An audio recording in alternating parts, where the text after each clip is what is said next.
Otep à tous, bien-aimés frères et sœurs. Le président du Kenya, William Ruto, est venu vendre la RDC aux États-Unis exactement comme Nana Akufo-Addo était venu vendre, toujours aux États-Unis, le Burkina Faso. Je me pose maintenant la question de savoir qu'est-ce qu'ils ont ces chefs d'État africains et notamment ces chefs d'État anglophones. Oui, il vient pour flatter de l'argent aux États-Unis. Nous comprenons ça, c'est tout à fait, c'est son droit le plus absolu, c'est un flatteur. Les mêmes États-Unis qui, dans leurs expériences scientifiques, sont allés stériliser toute une génération de femmes kenyanes. C'est leur président qui a oublié ça, qui a oublié cette histoire, qui vient aux États-Unis maintenant pour sacrifier la RDC. Pourquoi je dis ça? Eh bien, William Ruto est venu aux États-Unis.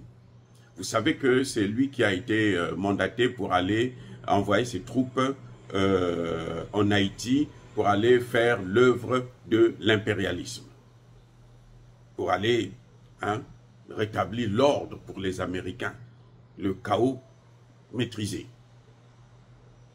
Parce que vous le savez très bien, les Américains ont foutu le feu en Haïti, ils ont détruit complètement le pays, ils ont livré le pays à des gangs que eux, ils contrôlent, que seuls eux contrôlent, et maintenant, ils sont en train de remettre les choses pour qu'ils puissent avoir le contrôle. Vous savez très bien que le président haïtien qui avait été assassiné, le dernier d'ailleurs, Jovenel, c'était parce que monsieur avait pris des contacts avec la Russie parce qu'il voulait ouvrir un consulat russe en Haïti. Et ça, les Américains n'ont pas accepté ça. Ils l'ont, en tout cas, comme par proxy, comme d'habitude, ils l'ont liquidé.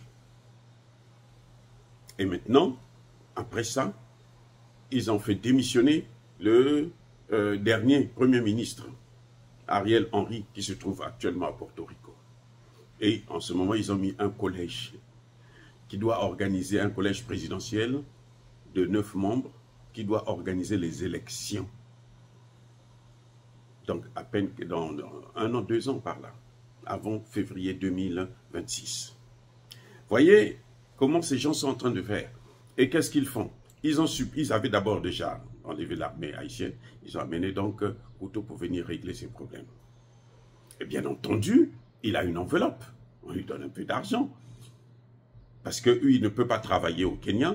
Lui, au lieu de travailler, de faire travailler ces gens, au lieu de créer des emplois chez lui, il préfère vivre de la manche. Mais comme la manche, il faut toujours apporter quelque chose. Un flatteur ne vient pas comme ça. Il vient avec des idées, il vient avec des pensées, il vient avec des paroles. Lui, ce qu'il a choisi, c'est la RDC. Entretien, il est venu, c'est-à-dire que vous avez l'impression qu'il est venu pour régler le problème de la RDC avec Joe Biden. On l'a reçu en grande pompe, oh là là, pour la première fois. D'ailleurs, le Congo démocratique, Tshisekedi n'a jamais été reçu comme ça par la Maison-Blanche. Jamais. C'est lui qui en reçoit. Mais c'est lui qui, pour parler du Congo, il est venu exposer le Congo. Venir dire que le Congo, ça ne marche pas, la guerre ne marche pas, l'intervention militaire, ça ne marche pas, il faut qu'il y ait un dialogue, il faut qu'il y ait une négociation, il faut qu'on fasse comme ça se passe d'habitude depuis 30 ans. C'est-à-dire que chaque fois que l'armée congolaise essaie de reprendre la main, il faut la décourager en imposant au gouvernement local des négociations qui vont permettre à ce que les rebelles, les terroristes qui sont là, qu'on les intègre dans l'armée, et puis ça donne le temps à Kagame de former un autre groupe de terroristes. C'est comme ça qu'au fur et à mesure, surtout quand Kabila était là, Joseph Kabila bien entendu, qui est rwandais, là c'était le chaos, c'était le top. Chaque fois, il prenait donc des Rwandais, des terroristes qu'on mettait dans l'armée. Aujourd'hui, quand Tshisekedi arrive au pouvoir, Tshisekedi hérite d'une armée où 60% des leaders de cette armée sont soit rwandais, soit congolais, corrompus, congolais travaillant pour Kagame, comme on le voit avec Corneille Nangaa. Donc, si on part aux négociations, ça veut dire que Corneille Nangaa, on doit le prendre pour le mettre soit dans le gouvernement, ou bien on lui donne un grade de général, et puis il est maintenant général des armées. Mais Corneille Nangaa travaille pour qui? Pour les Américains, via Paul Kagame. Donc, c'est comme ça que ça s'est toujours passé. Et c'est cette armée que Tshisekedi a héritée.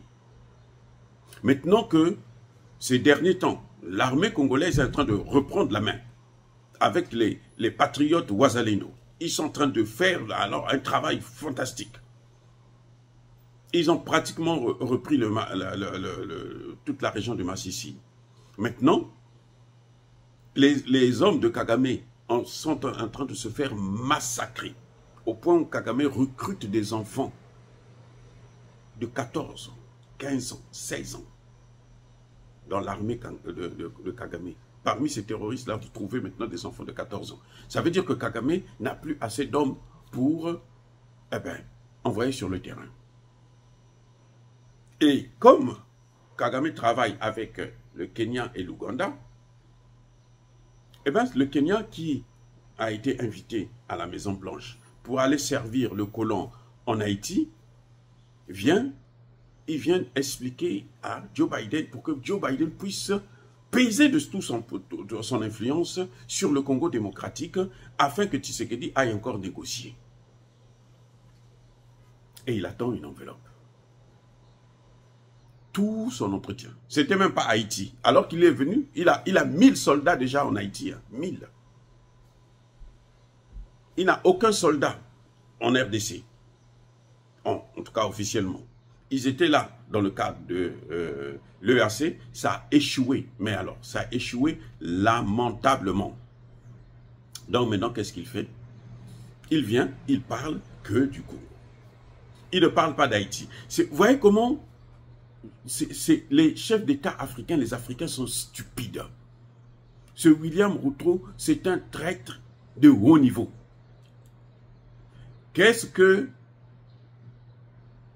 le Congo vient faire dans une affaire qui concerne les États-Unis, le Kenya et Haïti?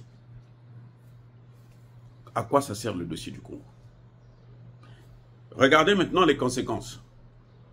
Dès qu'il arrive, il a commencé à faire plaider pour le Congo au lieu de plaider pour Haïti. Eh bien, qu'est-ce qui va se passer? Le lendemain, c'est Blinken. Le fameux Blinken. L'autre malade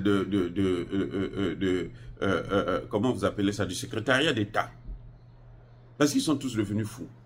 Il appelle Tshisekedi pour dire à Tshisekedi, bon écoute, il faut négocier pour décourager l'armée congolaise. Pour demander à Tshisekedi de rappeler son armée, de respecter un cessez-le-feu et puis de commencer à négocier parce que l'armée congolaise est sur le point de prendre Roubaïa avec les fameux Wazalendo, nos frères patriotes. Ils sont prêts. Roubaïa, actuellement, au moment où je vous parle, est encerclé. Ne soyez pas surpris d'apprendre que Roubaïa est tombé. Et Roubaïa, c'est la capitale du coltan. Eux, ils ont choisi d'aller traiter avec Kagame. Ils n'ont qu'à continuer avec Kagame. J'espère que cette fois-ci, le président Tshisekedi ne va pas reculer. Nous lui demandons de prendre ses responsabilités. S'il ne peut pas prendre ses responsabilités, qu'il démissionne. L'armée congolaise est sur le point de prendre Roubaïa et après, on se lance vers les autres villes qui sont encore occupées. Notamment Bunagana.